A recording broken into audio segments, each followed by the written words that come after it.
നമ്മൾ കേരളത്തിൽ ജീവിക്കുന്നവരാണ്. നമ്മളെല്ലാം ഇന്ത്യയുടെ ഭാഗമാണ്.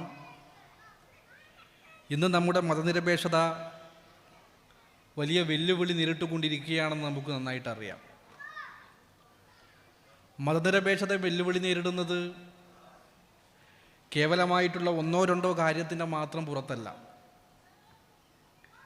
നമ്മുടെ ലോകം, ആ ലോകത്തിൽ നിന്ന് വിഭിന്നമായി മാറുന്ന നമ്മുടെ രാജ്യം, രാജ്യത്തിൻ്റെ ഭാഗമായി നിൽക്കുന്ന നമ്മുടെ സംസ്ഥാനം, ഇവയെല്ലാം ഒരു മാലയിൽ കോർത്ത മുത്തുമണികളെ പോലെ നിൽക്കുന്ന ഒന്നാണ്. നാം ജീവിക്കുന്നത് ഒരു ജനാധിപത്യ രാജ്യത്താണ്. ആ ജനാധിപത്യ രാജ്യത്ത് ജീവിക്കുന്ന സമയത്ത് മഹാനായ ലെനിൻ ഒരിക്കൽ പറഞ്ഞിട്ടുണ്ട്, if you not involve politics will involve your life എന്നാണ്. നിങ്ങൾ രാഷ്ട്രീയത്തിൽ ഇടപെടുന്നില്ലെങ്കിലും രാഷ്ട്രീയം നിങ്ങളിൽ ഇടപെടും. നമ്മൾ കഴിക്കുന്ന ഭക്ഷണം, നമ്മൾ സംസാരിക്കുന്ന കാര്യങ്ങൾ, അതുപോലെ തന്നെ ഈച്ച് ആൻഡ് എവരിത്തിങ്, നമ്മുടെ ജീവിതത്തിലെ എല്ലാ കാര്യങ്ങളും രാഷ്ട്രീയവുമായി ബന്ധപ്പെടുന്നതാണ്. നമ്മളിന്ന് കൂടിയിരിക്കുന്ന ഈ കുടുംബസംഗമം, ഈ കുടുംബസംഗമത്തിലും ഒരു ശരിയായ രാഷ്ട്രീയമുണ്ട്. ആ രാഷ്ട്രീയം ഇടതുപക്ഷമാണോ വലതുപക്ഷമാണോ എന്നുള്ളതല്ല, പക്ഷേ നിലനിൽക്കുന്ന സാമൂഹ്യ സാഹചര്യത്തെ വിശകലനം ചെയ്യാൻ ഇന്ന് കൂടിയിരിക്കുന്ന ഈ കൂട്ടായ്മയിലെ ഒരു രാഷ്ട്രീയമുണ്ട് എന്ന് വിശ്വസിക്കുന്ന ഒരാളാണ് ഞാൻ. അതുകൊണ്ട് തന്നെ നമ്മൾ ഈ ലോകത്തെ അഡ്രസ്സ് ചെയ്യുമ്പോൾ, നമ്മൾ ഈ രാജ്യത്തെക്കുറിച്ച്, മതനിരപേക്ഷതയെക്കുറിച്ച് സംസാരിക്കുന്ന സമയത്ത് എന്തുകൊണ്ടാണ് മറ്റു രാജ്യങ്ങളിൽ നിന്നും വ്യത്യസ്തമായി നമ്മുടെ രാജ്യം മാറിയത് എന്നത് ഏറ്റവും പ്രധാനപ്പെട്ടൊരു ചോദ്യമാണ്. 1947 ഇന്ത്യക്ക് സ്വാതന്ത്ര്യം ലഭിക്കുന്നത്. 1947 ഇന്ത്യക്ക് സ്വാതന്ത്ര്യം ലഭിച്ച് 1949 നവംബർ മാസം 26 ഭരണഘടനയുടെ ഡ്രാഫ്റ്റ് അംഗീകരിക്കുന്നത്. ഭരണഘടനയുടെ ഡ്രാഫ്റ്റ് അംഗീകരിക്കുന്ന സമയത്ത് ഭരണഘടനാ നിർമ്മാണ സഭയുണ്ട്. ആ സഭയിൽ how to begin Indian constitution, എങ്ങനെയാണ് ഇന്ത്യൻ ഭരണഘടന തുടങ്ങേണ്ടത് എന്നതിനെ സംബന്ധിച്ചുള്ള കൂലങ്കഷമായ ചർച്ചയുണ്ടായി. ആ ഭരണഘടനാ നിർമ്മാണ സഭയിൽ വ്യത്യസ്തമായിട്ടുള്ള അഭിപ്രായങ്ങൾ ഉള്ളെടുത്തു. അപ്പോൾ ചില ആളുകൾ പറയുകയുണ്ടായി, ഇന്ത്യൻ ഭരണഘടന in the name of God എന്ന് പറഞ്ഞ് ആരംഭിക്കണം. In the name of God എന്ന് പറഞ്ഞ് ഇന്ത്യൻ ഭരണഘടന ആരംഭിക്കണമെങ്കിൽ നമ്മുടെ രാജ്യത്തിനൊരു പ്രത്യേകമായിട്ടുള്ള മതമുണ്ടാവണം. നമ്മുടെ രാജ്യത്തിന് അങ്ങനെ പ്രത്യേകമായിട്ടുള്ള ഏതെങ്കിലും ഒരു മതമുണ്ടോ? നമ്മുടെ രാജ്യത്തിന് അങ്ങനെ പ്രത്യേകമായിട്ടുള്ളൊരു മതമില്ല. അപ്പോൾ സ്വാഭാവികമായും ഒരു സഭയിൽ രണ്ട് തർക്കങ്ങൾ ഉടലെടുക്കുകയാണ്. ആ തർക്കങ്ങൾ ഉടലെടുക്കുന്ന സമയത്ത് ഏറ്റവും അവസാനം പറഞ്ഞു, എങ്ങനെ ഇതിനൊരു പരിഹാരമുണ്ടാവും? ജനാധിപത്യപരമായി വോട്ടെടുപ്പ് നടത്താം.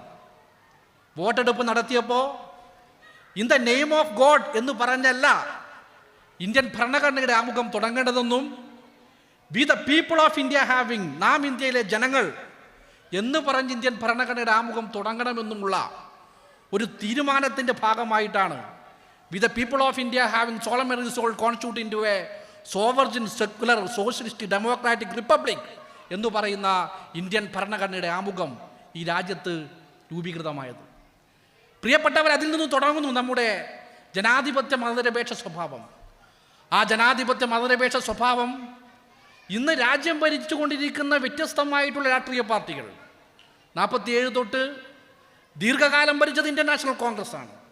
ഇന്ത്യൻ നാഷണൽ കോൺഗ്രസിന് ശേഷം ചെറുതും വലുതുമായിട്ടുള്ള കോalition ഗവൺമെൻറ്റുകൾ ഭരിച്ചു. 2014 NDA സർക്കാർ അധികാരത്തിൽ വന്നു.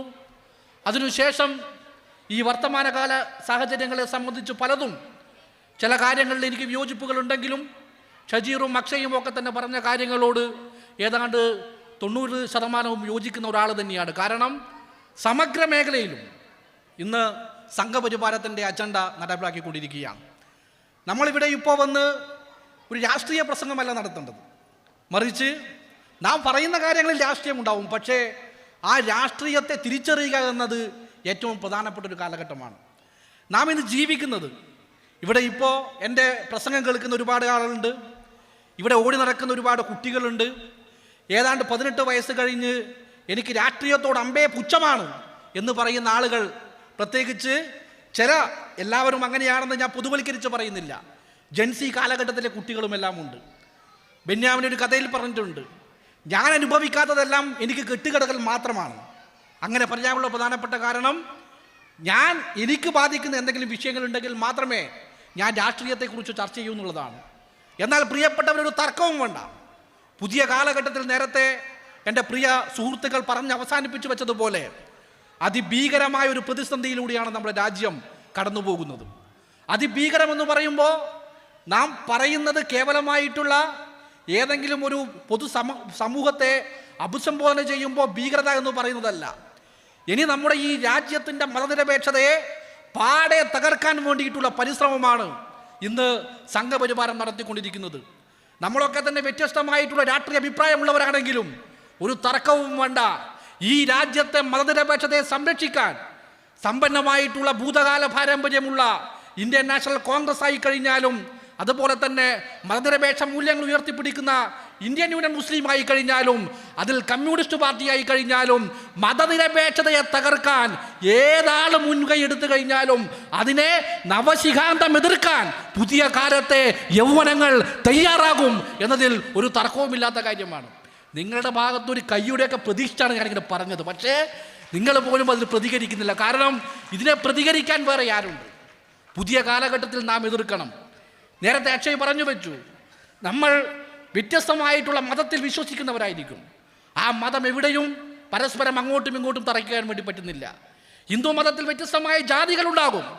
ആ ജാതികളുണ്ടെങ്കിലും അവരൊന്നും പരസ്പരം അങ്ങോട്ടും ഇങ്ങോട്ടും തർപ്പിക്കാൻ വേണ്ടി തയ്യാറാവുന്നില്ല. പക്ഷേ നാം നമ്മുടെ മുമ്പിൽ രാഷ്ട്രീയ മുതലെടുപ്പ് നടത്താൻ വേണ്ടി മുന്നോട്ട് വരുന്ന ആളുകളെ വളരെ കൃത്യതയോടുകൂടി തിരിച്ചറിയണം.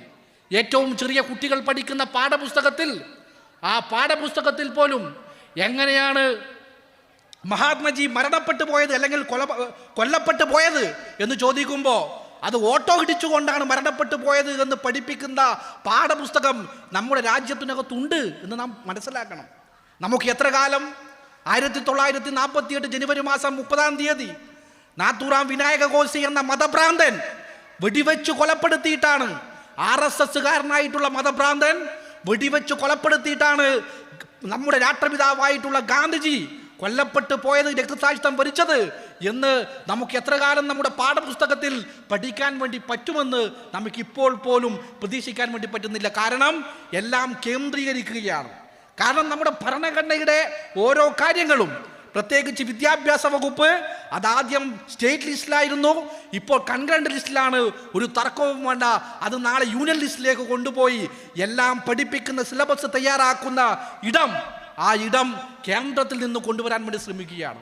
അങ്ങനെ ഓരോ കാര്യങ്ങളും ഈ തരത്തിൽ വ്യത്യസ്തമായ രീതിയിൽ നടപ്പിലാക്കാൻ വേണ്ടി ശ്രമിക്കുമ്പോൾ അതിനെതിരെ പ്രതിരോധിക്കാൻ വേണ്ടി തയ്യാറാവുക എന്നത് ഏറ്റവും പ്രധാനപ്പെട്ട കാര്യമാണ്. എനിക്കൊരു 2 മിനിറ്റ് കൂടിയുണ്ട്. ആ 2 മിനിറ്റിൽ തന്നെ മറ്റുള്ളവർ കുറേ സമയമെടുത്ത് സംസാരിച്ചു. ഞാൻ മറ്റു കൂടുതൽ കാര്യങ്ങളിലേക്ക് പോകുന്നത് 2 മിനിറ്റുള്ളിൽ ഞാൻ അവസാനിപ്പിക്കും. പ്രിയപ്പെട്ടവരെ, ഞാൻ നേരത്തെ സൂചിപ്പിച്ചു വെച്ചതുപോലെ പ്രതിസന്ധി നിറഞ്ഞ കാലഘട്ടമാണ്. ഞങ്ങൾ വ്യത്യസ്തമായിട്ടുള്ള മതത്തിൽ വിശ്വസിക്കുന്നവർക്ക് വിശ്വസിക്കാം. ഈ രാജ്യത്തിൻ്റെ ഭരണഘടനയിൽ മൗലിക അവകാശമായി കോൺസ്റ്റിറ്റ്യൂഷൻ 25 പറയുന്നത് നിങ്ങൾക്ക് ഇഷ്ടപ്പെട്ട മതത്തിൽ വിശ്വസിക്കാനുള്ള അവകാശമുണ്ട്. നിങ്ങൾക്ക് നിങ്ങളുടെ മതത്തിൻ്റെ ഈ പറയുന്ന പ്രചാര പരിപാടികൾ സംഘടിപ്പിക്കാനുള്ള മൗലികപരമായിട്ടുള്ള അവകാശങ്ങളുണ്ട്. ആ അവകാശങ്ങളൊക്കെ നിലനിൽക്കുമ്പോഴും ആ മതത്തിൻ്റെ എല്ലാ വിശ്വാസത പുലർന്ന് നിങ്ങൾ അത് പിന്തുടർന്ന് ജീവിക്കുമ്പോഴും നമ്മുടെ കൂടെ നിൽക്കുന്നവൻ്റെ വേദനയും പ്രയാസവും എല്ലാം മനസ്സിലാക്കിക്കൊണ്ട് തന്നെ മുന്നോട്ട് പോകണം. അന്ധമായ മതവിശ്വാസത്തിലൂടെ കടന്നു പോകുന്നവരായി നമ്മുടെ നാട്ടിൽ ഒരാളും തന്നെ മാറിപ്പോകരുത് എന്ന് വളരെ കൃത്യതയോടുകൂടി നാം മനസ്സിലാക്കണം.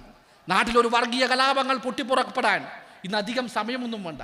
കാരണം ഒരു സോഷ്യൽ മീഡിയയിൽ ഏതെങ്കിലും ഒരു പോസ്റ്റിൻ്റെയോ ഏതെങ്കിലും ഒരു കമൻറ്റിൻ്റെയോ ഭാഗമായി ഒരു വർഗീയ കലാപം കത്തിപ്പളരാൻ സാധ്യതയുള്ള നാടായി നമ്മുടെ ഈ നാട് മാറിക്കഴിഞ്ഞു എന്നത് നാം വളരെ ഗൗരവത്തോടു കൂടി കാണണം. സാക്ഷരതയുടെ മതനിരപേക്ഷതയുടെ കൊടിയടയാളമാണ് നമ്മുടെ ഈ നാട്. ഏറെ അഭിമാനത്തോടു കൂടി കേരളത്തെക്കുറിച്ച് നമുക്കിന്ന് പലതും പറയാനുണ്ടെങ്കിലും നമ്മൾ ഉത്തരേന്ത്യൻ സംസ്ഥാനങ്ങളുടെ എല്ലാം സ്ഥിതി വളരെ ദയനീയമാണ്. പ്രത്യേകിച്ച് നേരത്തെ സൂചിപ്പിച്ചുവല്ലോ, ന്യൂനപക്ഷങ്ങളെ കേന്ദ്രീകരിച്ചുകൊണ്ടുള്ള അക്രമമാണ്. ന്യൂനപക്ഷം എന്ന് പറയുമ്പോൾ അത് മുസ്ലിങ്ങളും ക്രിസ്ത്യാനികളും മാത്രമല്ല, ഭാഷാ ന്യൂനപക്ഷങ്ങളുണ്ട്, ദളിത് വിഭാഗത്തിൽപ്പെട്ടവരുണ്ട്. അവരെ എല്ലാം കേന്ദ്രീകരിച്ചുകൊണ്ടുള്ള സംഘടിതമായ അക്രമം ഇന്ന് മറ്റ് പല സംസ്ഥാനങ്ങളിലും നടക്കുമ്പോൾ ഈ കേരളത്തിൽ എന്തുകൊണ്ട് അങ്ങനെയാവുന്നില്ല എന്ന് ചോദിക്കുമ്പോൾ ഈ മതനിരപേക്ഷ മൂല്യങ്ങൾ ഉയർത്തിപ്പിടിക്കുന്ന രാഷ്ട്രീയ പ്രസ്ഥാനം അത് CPM ആയി കഴിഞ്ഞാലും ഇന്ത്യൻ യൂണിയൻ മുസ്ലിം ലീഗ് ആയി കഴിഞ്ഞാലും അതുപോലെ തന്നെ ഇന്ത്യൻ നാഷണൽ കോൺഗ്രസ് ആയി കഴിഞ്ഞാലും മറ്റ് സംഘപരിവാർ ഇതര രാഷ്ട്രീയ പ്രസ്ഥാനങ്ങളായി കഴിഞ്ഞാലും ഈ കേരളത്തിനകത്തുണ്ട് എന്നുള്ളതാണ് ഏറ്റവും പ്രധാനപ്പെട്ട കാര്യം. അതുകൊണ്ട് ഇവയെല്ലാം തീർച്ചയായും വളരെ കൃത്യതയോടുകൂടി നോക്കിക്കാണണം. നേരത്തെ ഷജീർ പറയുമ്പോൾ നമ്മുടെ രാജ്യത്തെ തന്നെ രണ്ടായി വിഭജിക്കുന്ന സമയത്ത് അല്ലെങ്കിൽ 2 കാലഘട്ടം എന്ന് പറയുമ്പോൾ 92 ഡിസംബർ മാസം 2-ാം തീയതി മതനിരപേക്ഷതയുടെ കൊടിയടയാളമായിട്ടുള്ള ബാബറി പള്ളിയുടെ മിനാരങ്ങൾ ഈ രാജ്യത്തിൻ്റെ RSSൻ്റെ കർസേവകർ തച്ചു പൊളിക്കുമ്പോൾ പോലും ഈ രാജ്യം ഭരിച്ചത് ഇന്ത്യൻ നാഷണൽ കോൺഗ്രസ് ആണ് എന്ന വേദന കൂടി നമ്മുടെ മുമ്പിൽ ഉണ്ട് എന്നതുകൂടി നാം കാണേണ്ട ഏറ്റവും പ്രധാനപ്പെട്ട കാര്യമാണ് പ്രിയപ്പെട്ടവരെ. അതുകൊണ്ട് രാഷ്ട്രീയം വേണം, മതനിരപേക്ഷത വേണം, എല്ലാം കൂടി പറയുമ്പോൾ തെറ്റിനെ തെറ്റെന്ന് കണ്ടെതിർക്കാനും അതിനെ തെറ്റാണെന്ന് പറയാനും ഉള്ള ചങ്കുറപ്പ് പുതിയ കാലത്തെ തലമുറ വളർത്തിക്കൊണ്ടുവരണം. ഇത്തരത്തിലുള്ള കുടുംബ സംഗമങ്ങൾ അതിന് കരുത്തു പകരുന്ന ഒന്നായി മാറട്ടെ എന്ന് ആത്മാർത്ഥമായി ആഗ്രഹിച്ചുകൊണ്ട് ഈ പരിപാടിക്ക് ഇന്ത്യയിലെ ഏറ്റവും കരുത്തുറ്റ യുവജന പ്രസ്ഥാനമായിട്ടുള്ള ഡെമോക്രാറ്റിക് യൂത്ത് ഫെഡറേഷൻ്റെ എല്ലാവിധ ആശംസകളും അഭിവാദ്യങ്ങളും നിർത്തുന്നു. എൻ്റെ സമയം ഞാൻ അധികരിച്ചിട്ടില്ല. കൃത്യം 10 മിനിറ്റുകൾ തന്നെ അവസാനിപ്പിക്കുന്നു. നിർത്തുന്നു. അഭിവാദ്യങ്ങൾ.